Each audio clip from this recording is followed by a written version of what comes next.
2-4 videos पहले मैंने एक सरप्राइज़ के बारे में बात करी थी आपसे कि टेलीग्राम ग्रुप के अंदर में एक सरप्राइज़ आने वाला है।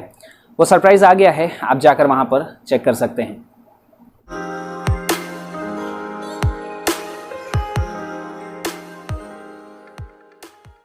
और बढ़िया, आज हम लोग बात करने वाले हैं मेगा गैमेटोजेनेसिस के बारे में। पिछले वीडियो में हमने बात करी थी मेगा स्पोरोजेनेसिस के बारे में, जहाँ पर हमने देखा था कि जो स्पोरोफिटिक प्लांट बॉडी जो होती है उससे जो स्पोर्स हैं उसका फॉर्मेशन हमने कर लिया था, मेगा स्पोर का फॉर्मेशन कर लिया था। टोटल 4 मेगा स्पोर का फॉर्मेशन हुआ था, जिसमें से 3 माइक्रोपाइल की साइड वाले डीजेनरेट हो जाते हैं और चैलेजल एंड वाला जो है वो फंक्शनल रहता है। अब वो जो मेगा स्पोर का फॉर्मेशन हुआ है, वो मेगा स्पोर किस तरीके से गैमेटोफाइट में कन्वर्ट होने वाला है, उस चीज़ के बारे में हम लोग बात करेंगे। तो हेडिंग हम लोग दे देते हैं मेगा गैमेटोजेनेसिस।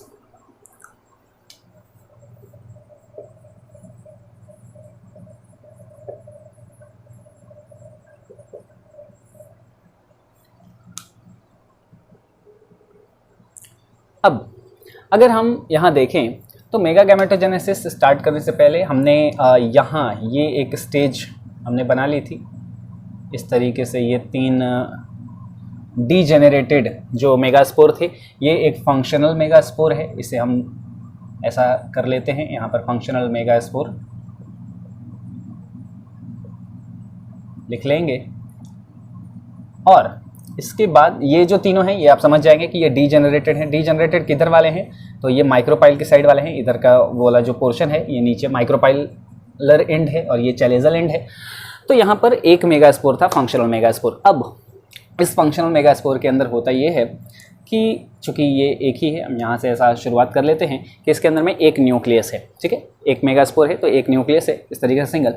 यहाँ पर अब होता है एक माइटोटिक डिवीज़न। अब हमें पता है कि यहाँ पर सिर्फ माइटोसिस ही हो सकता है, मियोसिस नहीं हो सकता। ऐसा इस वजह से क्योंकि एक बार पहले ही मियोसिस हो चुका है और 4 मेगास्पोर बन चुके थे। तो यहाँ पर जब ये चारों के चारों सेल्स कैसे होंगे, हैप्लॉइड होंगे। ये फंक्शनल मेगास्पोर कैसा होगा, हैप्लॉइड होगा। तो ये हैप्लॉइड जो मेगास्पोर है, इसके अंदर में अब क्या होता है कि एक माइटोटिक डिवीज़न होता है और माइटोटिक डिवीज़न होने की वजह से यहाँ 2 न्यूक्लियस का फॉर्मेशन हो जाता है। ये जो दोनों न्यूक्लियस होगा ये अब ऑपोजिट पोल्स की तरफ मूव करना शुरू कर देते हैं। ठीक है, तो यहाँ पर एक जो न्यूक्लियस था वो डिवाइड होगा, माइटोटिक डिवीज़न होगा, सिर्फ न्यूक्लियस में डिवीज़न होगा। याद रखिएगा ये जो पूरा का पूरा जो डिवीज़न हो रहा है ये स्ट्रिक्टली फ्री न्यूक्लियर डिवीज़न होता है, मतलब सिर्फ न्यूक्लियस का डिवीज़न होता है। यहाँ पर साइटोप्लाज्म अभी डिवाइड नहीं होता। इसके बारे में भी हम लोग आगे पॉइंट में लिख लेंगे, सेंटेंस में लिख लेंगे। तो यहाँ पर एक माइटोटिक डिवीज़न हुआ और एक न्यूक्लियस से 2 न्यूक्लियस का फॉर्मेशन हुआ। दोनों न्यूक्लियस जो है वो अपोजिट पोल की तरफ मूव कर जाते हैं। उसके बाद यहाँ पर जब ये अपोजिट पोल की तरफ मूव कर चुके होंगे तो अगेन यहाँ पर 1 माइटोटिक डिवीज़न होता है, एक और माइटोटिक डिवीज़न होगा। और जब एक और माइटोटिक डिवीज़न होता है तो यहाँ पर जो न्यूक्लियस, एक न्यूक्लियस जो था अपोजिट पोल की तरफ में, यहाँ फिर से 2 न्यूक्लियस का फॉर्मेशन हो जाता है। और अगेन यहाँ पर फिर से क्या होगा, एक माइटोटिक डिवीज़न होगा। चूँकि यहाँ पर बार बार जब माइटोटिक डिवीज़न होता है 3 बार यहाँ पर माइटोटिक डिवीज़न होगा, तो एक बार माइटोटिक डिवीज़न हुआ, 2 न्यूक्लियस का फॉर्मेशन हुआ, 2 से फिर 4 न्यूक्लियस बने और फिर यहाँ पर 4 से 8 न्यूक्लियस का फॉर्मेशन हो जाता है। मतलब यहाँ 3 न्यूक्लियस और एक 4 न्यूक्लियस इधर बन गए और यहाँ भी 4 न्यूक्लियस का फॉर्मेशन हो गया। जो ही यहाँ पर दोनों पोल पर 4-4 न्यूक्लियस का फॉर्मेशन हो जाता है, क्योंकि यहाँ पर 2 थे तो दोनों के अंदर में एक बार डिवीज़न हुआ, तो ये सेल भी डिवाइड, ये न्यूक्लियस भी डिवाइड हुआ के होके 2 न्यूक्लियस में कन्वर्ट हो जाएगा, दूसरा वाला भी न्यूक्लियस डिवाइड होकर 2 न्यूक्लियस में कन्वर्ट हो जाएगा। तो इधर भी 4 न्यूक्लियस, इधर भी 4 न्यूक्लियस, टोटल 8 न्यूक्लियस का फॉर्मेशन हो जाता है। अब यहाँ पर क्या होगा कि एक न्यूक्लियस दोनों साइड से जो यहाँ पर अपोजिट पोल की तरफ मूव कर गए थे वो अब सेंटर की तरफ मूव करना शुरू करते हैं।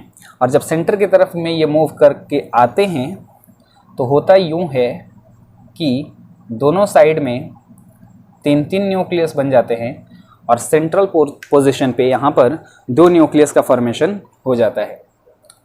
जब यहाँ पर अपोजिट पोल की तरफ में जब 3-3 न्यूक्लियस का फॉर्मेशन हो जाएगा और यहाँ पर जब बीच में सेंटर में 2 न्यूक्लियस का फॉर्मेशन हो जाता है, ये स्टेज बन जाती है 8 न्यूक्लिएटेड स्ट्रक्चर का फॉर्मेशन यहाँ पर हो जाता है।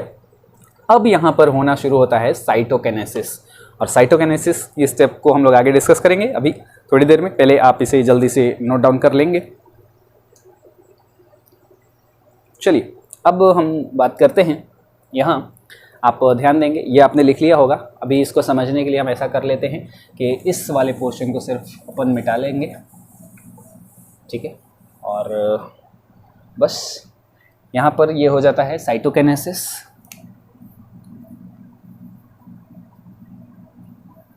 यहाँ पर होगा साइटोकाइनेसिस। साइटोकाइनेसिस मतलब अब सेल का डिवीज़न होगा, और जिसकी वजह से यहाँ अब दोनों पोल पर, दोनों साइड में यहाँ पर 3-3 न्यूक्लियस का फॉर्मेशन हो जाता है, 3-3 सेल का फॉर्मेशन हो जाता है। इस साइड में भी 3 सेल का फॉर्मेशन होगा, यहाँ भी टोटल 3 सेल का फॉर्मेशन हो जाता है।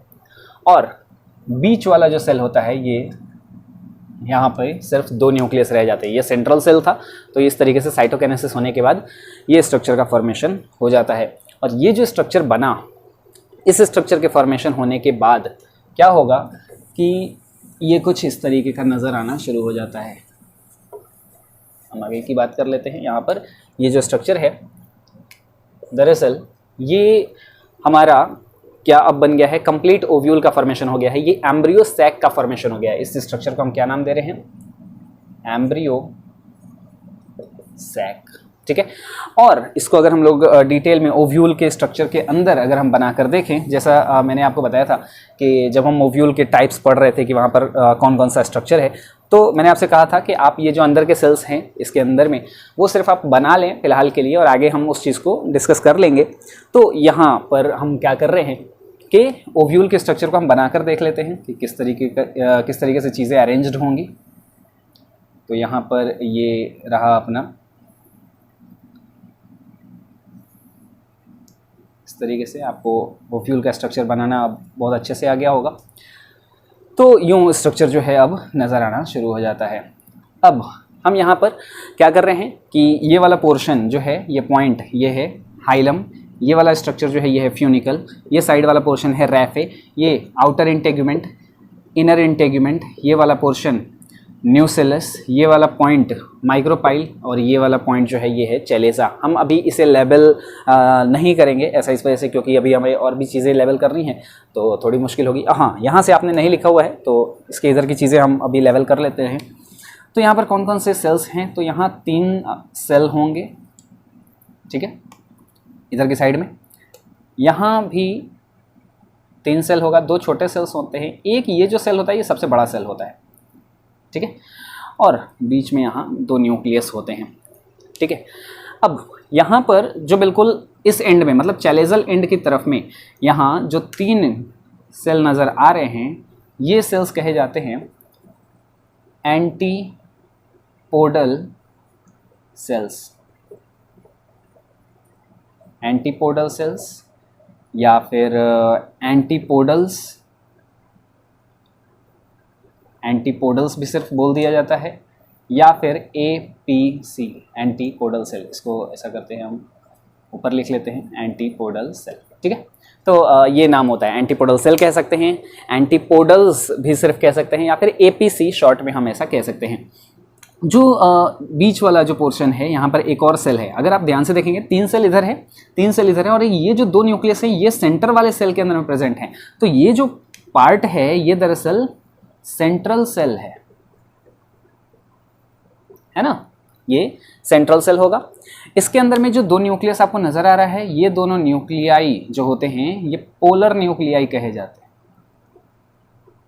ये सारी की सारी चीज़ें जो हैं वो हैप्लॉइड हैं, इस बात का आप ध्यान रखेंगे, क्योंकि पहले ही जो मेगास्पोर बना था वो हैप्लॉइड था, और मेगास्पोर ही डिवाइड करके ये टोटल माइटोसिस करके इस तरीके से बहुत सारे सेल्स का फॉर्मेशन किया हुआ है। टोटल 7 सेल होते हैं। यहाँ पर एक सेंट्रल सेल है, 3 सेल इधर है, 3 सेल इधर है, 3 एंटीपोडल्स हैं, इनको एंटीपोडल सेल कह रहे हैं। ये बीच वाले को सेंट्रल सेल कह रहे हैं, जिसके अंदर में 2 न्यूक्लियस है। इन 2 न्यूक्लियस को पोलर न्यूक्लियाई बोला जाता है। ये सभी भी हैप्लॉइड है, एंटीपोडल सेल्स भी सारे के सारे हैप्लॉइड हैं। और यहाँ पर जो 3 सेल्स हैं, इसमें से जो एक बड़ा सेल है, इस बड़े वाले सेल को नाम दिया जाता है एग सेल।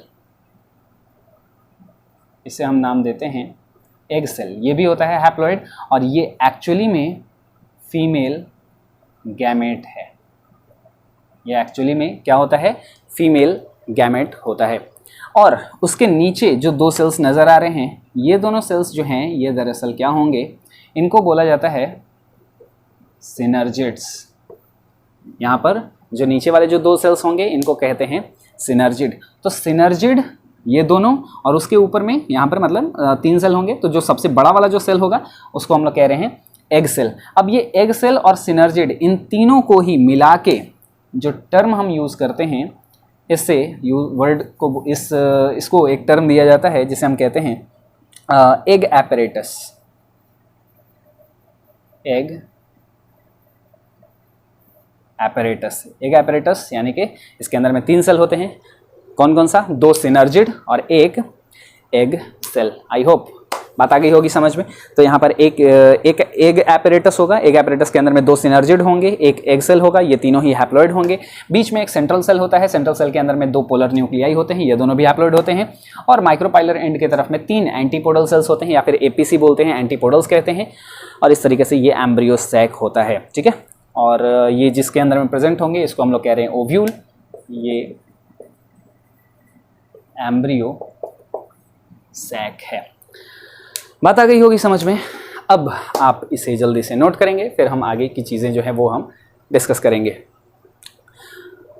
यहाँ पे अगर एक और चीज़ की तरफ अगर हम ध्यान दें, एनसीईआरटी के अंदर में एक लाइन लिखी हुई है, उस लाइन को भी अभी हम थोड़ी देर में अभी डिस्कस कर लेंगे, लिख लेंगे अपने पॉइंट के अंदर में, कि सिनर्जिड के बाहर में दरअसल होता क्या है कि कुछ यहाँ पर फिलीफॉर्म एपरेटस, एक विलाई लाइक स्ट्रक्चर, विलाई जो होता है आपको पता है कि जो फिंगर लाइक प्रोजेक्शंस होते हैं, तो इस तरीके का स्ट्रक्चर जो है वो आपको ये दोनों सिनर्जिड जो हैं इसके बाहर में देखने को मिलता है।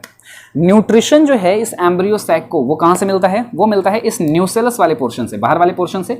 तो न्यूसेलस से न्यूट्रिशन को अंदर पहुंचाने का काम करेगा कौन, जैसे एंथर के अंदर में क्या होता था कि जो टैपेटम की लेयर थी उसका ये काम था कि टैपेटम क्या करता था कि मिडिल लेयर से न्यूट्रिशन लेता था और माइक्रोस्पोरेंजिया के अंदर ट्रांसपोर्ट कर देता था। उसी तरीके से यहाँ पर सिनर्जिड के बाहर कुछ फिलीफॉर्म एपरेटस मौजूद होते हैं, और ये जो फिलीफॉर्म एपरेटस होते हैं इनका दरअसल काम सिर्फ इतना सा होता है कि ये न्यूसेलस से न्यूट्रिशन को एब्जॉर्ब करके और सेंट्रल सेल के अंदर में, सेंट्रल सेल में या फिर इस पूरे के पूरे एम्ब्रियो सैक के अंदर में ट्रांसपोर्ट करने का काम करते हैं। तो ये काम होता है फिलीफॉर्म एपरेटस का। उसके बारे में भी ये सारी चीज़ें हम लिख लेंगे, जल्दी से आप इसे नोट डाउन कर लीजिएगा। चलिए अब हम देखते हैं यहाँ पर कुछ पॉइंट्स के बारे में। The egg cell is also called as oosphere। जो एग सेल हमने बनाया था, जो एग एपरेटस होता है, उसके अंदर में 2 सिनर्जिड होते हैं और एक एग सेल होता है, हैप्लॉइड एग सेल, तो उसे oosphere भी बोला जा सकता है। The 7 celled and 8 nucleated structure, जो हमारा स्ट्रक्चर बना था वो 7 सेल्ड था, 3 एंटीपोडल सेल्स थे और 3 एग एपरेटस था, 2 सिनर्जिड और एक एग सेल, तो 3 3 6 सेल हो गए। और बीच वाला एक सेल था जहाँ पर सेंट्रल सेल जिसको कहते थे, तो 7 सेल हैं। लेकिन न्यूक्लियस जो है वो 8 हैं, 3 एंटीपोडल में, 3 एग एपरेटस के अंदर में, और सेंट्रल सेल में 2 न्यूक्लियस हैं जिसको पोलर न्यूक्लियाई कहते थे। तो 7 celled and 8 nucleated structure is called female gametophyte. Female gametophyte का हमने फॉर्मेशन कर लिया है, या फिर इसी को क्या कहते हैं, एम्ब्रियो सैक। और ये स्ट्रक्चर जो है वो किसके इक्विवेलेंट होता है, पॉलन ग्रेन के। तो ये पॉइंट जो है वो इंपॉर्टेंट है, ध्यान रखिएगा। आपके एनसीईआरटी एक टेक्स्ट बुक के अंदर में भी क्वेश्चन है और एग्जाम्पलर में भी इसके रिगार्डिंग क्वेश्चन है, 7 सेल्ड 8 न्यूक्लिएटेड स्ट्रक्चर। और जब आपको क्वेश्चन पूछा भी जाता है डायग्राम बनाने के लिए, तो आपको ऐसे ही बोला जाता है कि 7 sailed 8 nucleated structure of ovule का आप डायग्राम बनाएं। तो आपको अभी जो हमने यहाँ पर डायग्राम बनाया हुआ था आपको वही बनाना है, और ये मोस्ट कॉमनली देखने को मिलता है। This type of embryo sac is most common in angiosperm. इसका मतलब मोस्ट कॉमन कहने का मतलब कि हमेशा ही ऐसा नहीं होता है, मोस्टली ऐसा होता है।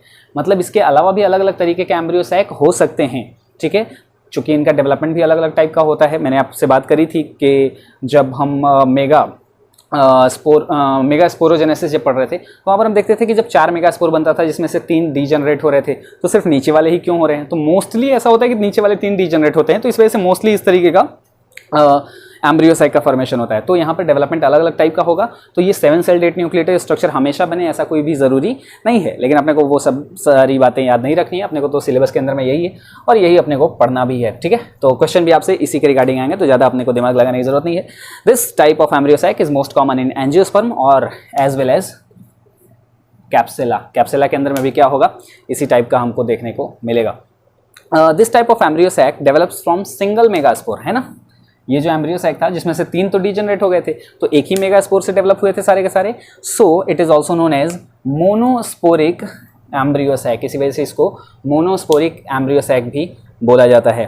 और अगेन यहाँ पर आ जाता है अपना finger like processes, finger like projections होते हैं, फिंगर लाइक प्रोसेसेस होते हैं, are produced from the outer wall of the synergid. बताया आपको कि सिनर्जिड सेल्स जो होंगे उसके बाहर में, उसके आउटर वॉल से फिंगर लाइक प्रोजेक्शंस जो होते हैं वो बाहर निकले हुए होते हैं, कॉल्ड एज फिलीफॉर्म एपरेटस, जिसको फिलीफॉर्म एपरेटस बोला जाता है। और उसका काम क्या होता है, न्यूट्रिशन प्रोवाइड करने का, जो हम अभी आगे लिखेंगे। आप ये स्ट्रक्चर जो है वो अगर आप देखना चाहते हैं तो NCERT पेज नंबर 26 और फिगर 2.8 का C वाला है शायद, ठीक है। तो फिगर 2.8 का C वाला जो डायग्राम है वो आप देखेंगे, वहाँ पर आपको C वाले डायग्राम में पेज नंबर 26 फिगर 2.8 का C, वहाँ पर आपको फिलीफॉर्म एपरेटस वाला डायग्राम भी देखने को मिल जाएगा, ठीक है। तो आप ये जो है स्ट्रक्चर फिलीफॉर्म एपरेटस वाला देख सकते हैं जाके। आप इसे एक बार जल्दी से नोट डाउन करेंगे, स्क्रीनशॉट लेंगे और उसके बाद हम आगे इसके अगले कुछ पॉइंट्स की बात करेंगे, ठीक है। चलिए अब हम बात करते हैं यहाँ पर कुछ और भी पॉइंट्स की।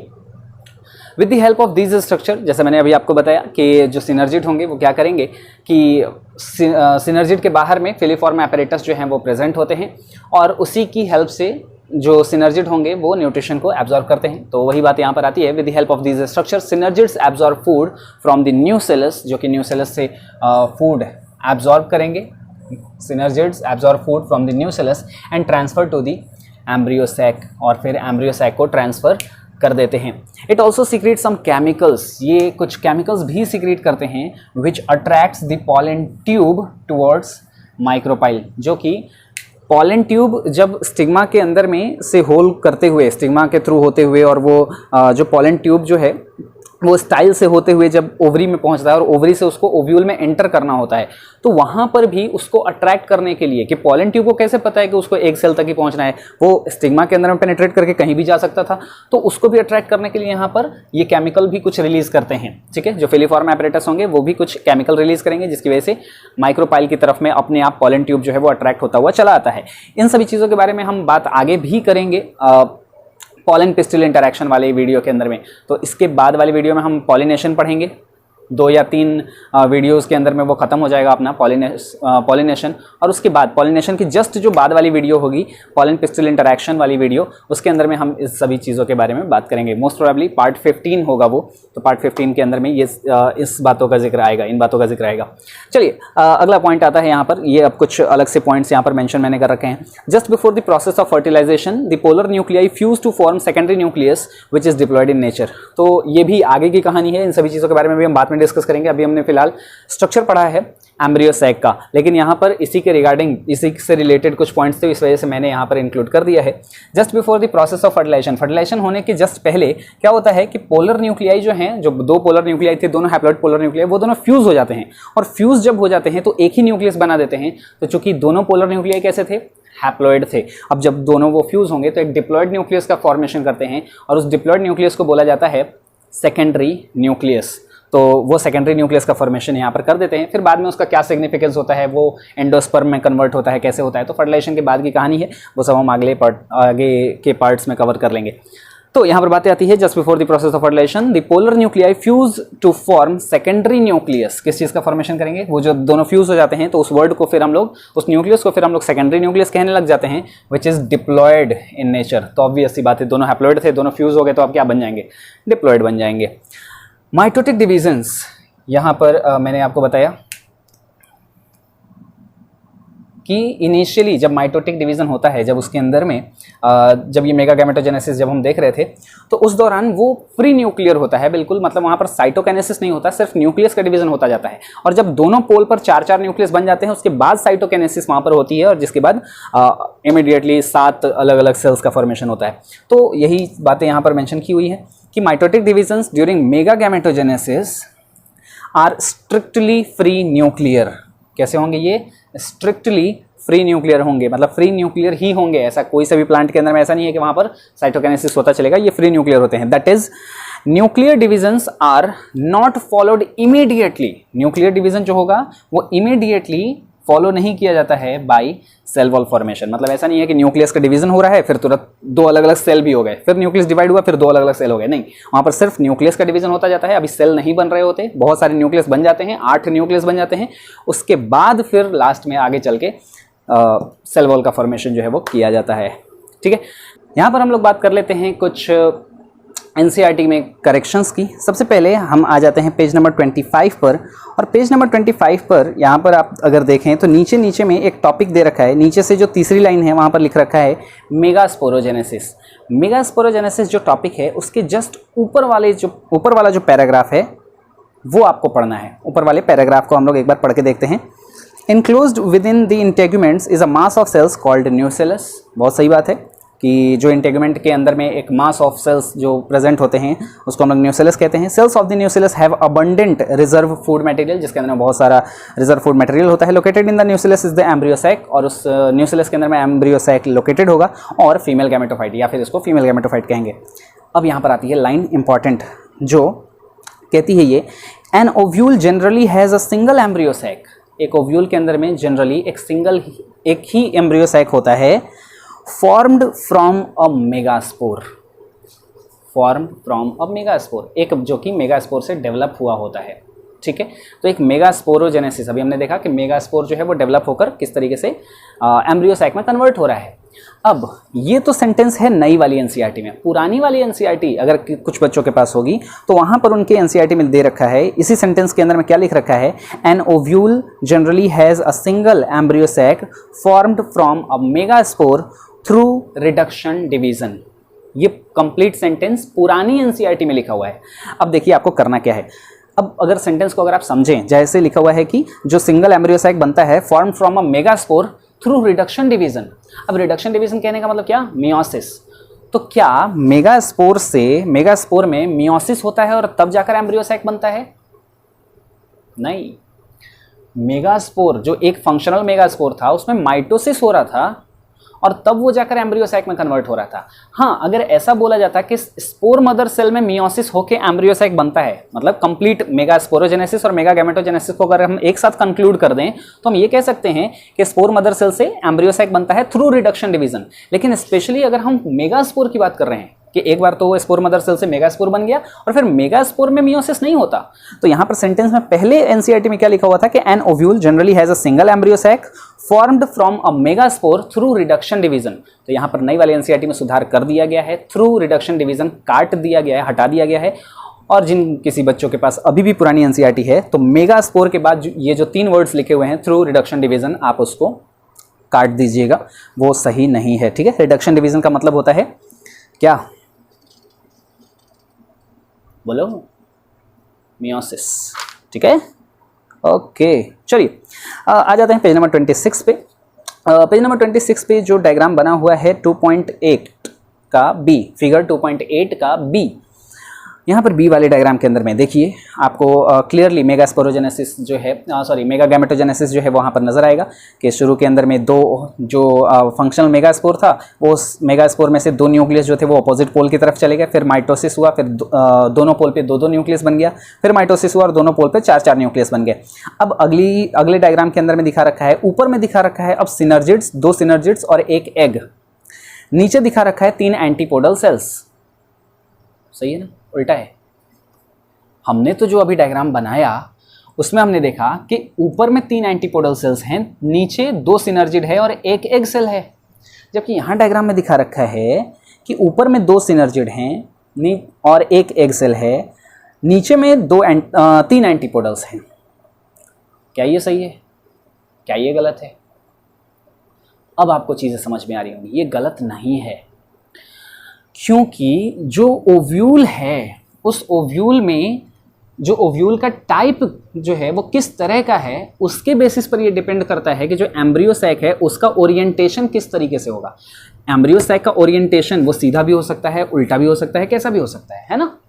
तो एनाट्रोपस ओव्यूल में जो हमने स्ट्रक्चर बनाया था वो कौन सा ओव्यूल का बनाया था हमने? एनाट्रोपस ओव्यूल, तो जिसके अंदर में ओव्यूल जो है वो यूं घूम जाता है, 180 डिग्री। तो जिसकी वजह से नीचे में क्या आ जाते हैं, एक एपेरेटस मतलब 2 सिनर्जिड सेल और एक एग सेल, और ऊपर में चला जाता है 3 एंटीपोडल सेल। लेकिन जब फॉर्मेशन हो रहा होता है तो 2 सिनर्जिड और एक एग सेल ऊपर ही बनते हैं और नीचे 3 एंटीपोडल सेल्स बने हुए होते हैं। तो वो डायग्राम में यहाँ पर मेंशन किया हुआ है। और उसके बाद अगर एनाट्रोपस ओव्यूल होगा तो फिर जस्ट अगले वाले डायग्राम में, सी वाले डायग्राम के अंदर में आपको ऊपर में 3 एंटीपोडल सेल दिखा रखे हैं, नीचे 2 सिनर्जिड दिखा रखा है, बीच में एक सेंट्रल न्यूक्लियस सेंट्रल सेल है ना, एग सेल है, वो सारी चीज़ें, मतलब सही सही डायग्राम है। और इसी के रिगार्डिंग एक किसी बच्चे की प्रॉब्लम थी तो वो आपकी अब सॉल्व हो जाएगी।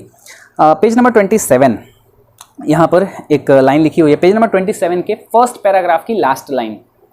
Page number 27, I repeat, page number 27 first paragraph last line.